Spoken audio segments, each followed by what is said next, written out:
سیدنا امیر معاویہ رضی اللہ عنہ، سبحان اللہ، کیا عظیم ہستی ہیں، صحابی رسول ہیں۔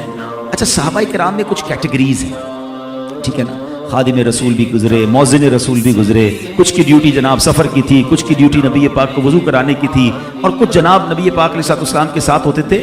کچھ کیٹیگری صحابہ کرام کی وہ تھی جو کاتبین وحی تھے۔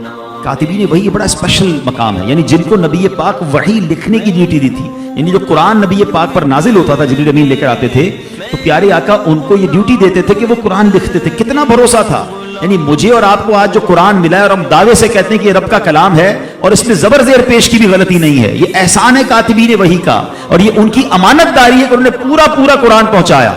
تو نبی پاک نے جن پر اتنا بھروسہ کیا، ان میں سے ایک صحابی حضرت سیدنا امیر معاویہ رضی اللہ عنہ، جن پر نبی پاک بھروسہ کریں تو ان کے بارے میں تو کبھی بھی کوئی بات ایسی ذہن میں نہیں آنی چاہیے۔ ہاں، ایک اور میں آپ کو تھوڑا سا سینیریو سمجھا دیتا ہوں تاکہ آئندہ کنفیوژن نہیں ہوگا۔ حضرت امیر معاویہ رضی اللہ عنہ کو بہت زیادہ بعض اوقات معاذ اللہ غلط کرتے ہیں، کرٹیسائز کرنے والے یزید کی وجہ سے کرٹیسائز کرتے ہیں کہ یزید بڑا پلید تھا، اس نے کربلا والوں پر بہت ظلم ڈھایا۔ ہم بھی کہتے ہیں وہ پلید تھا، ابھی تو سزا اس کو ملنی ہے، لیکن کسی کی اولاد کی وجہ سے کسی کو کرٹیسائز یا کسی کو برا بھلا نہیں کہا جا سکتا۔ اگر یہ فارمولہ مان لیا جائے تو حضرت آدم کا بیٹا ہی تو قابیل تھا نا، جس نے اپنے بھائی کو قتل کیا، ٹھیک ہے، تو کیا معاذ اللہ بیٹا قاتل ہے اس لیے باپ کو برا کہیں گے؟ اگر حضرت آدم کو برا کہیں گے تو ایمان سے ہی چلے جائیں گے، وہ تو اللہ کے نبی ہیں۔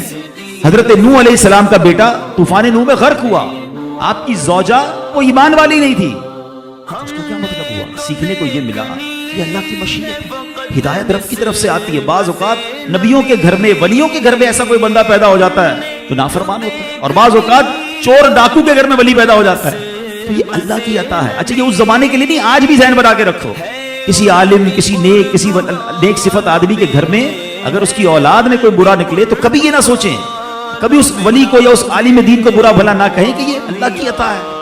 بھائی باپ تو کوشش ہی کر سکتا ہے نا، ہدایت تو رب نے دینی ہے، نہیں ہے نصیب میں اس کے۔ ہم گناہگار ہوتے ہیں کسی کے بارے میں برا بھلا کہہ کر اولاد کی وجہ سے۔ اور ایک اور بات بتاؤں، بعض اوقات جو بندہ کسی کو کسی برائی پر، جو اس کی برائی نہیں ہے، اس کے بارے میں کرٹیسائز کرتا ہے نا، تو کہتے ہیں پھر دنیا میں اس کو بھی دکھا دیا جاتا ہے، کہیں آپ اپنی اولاد میں پریشان نہ ہو جائیں۔